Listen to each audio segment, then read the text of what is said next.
Investigators found the small plane that crashed in a wooded area near Blue Cypress Lake around 3 o'clock this morning. That's in a remote part of western Indian River County as you take a look from our map. They say the pilot of the Cessna 152 was a student pilot. And as News Channel 5's Ryan Calhoun found out, a great number of student pilots learn in that region. Ryan's live for us in Indian River County tonight.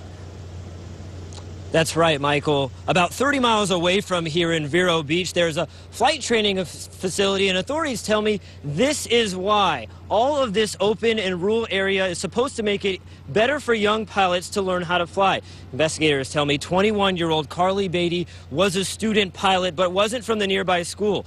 And unfortunately, she nor her brother made it back where they lifted off from.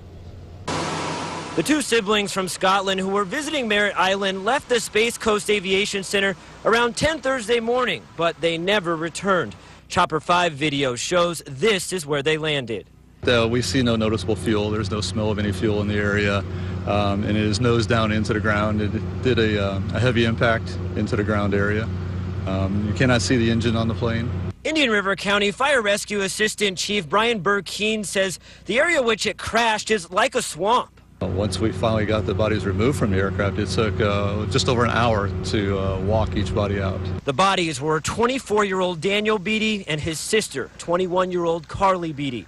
She was a student pilot. This area is used a lot by student pilots. Flight Safety in Vero Beach uses it. They do multiple routine flights every day. They do use this area for their training sites. So they're overhead all the time. But agencies say it's very rare that there's a crash. Why is that? Do you know? It's remote.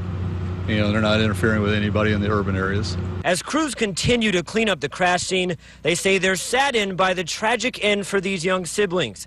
But the picture should serve as a safety reminder for other young pilots.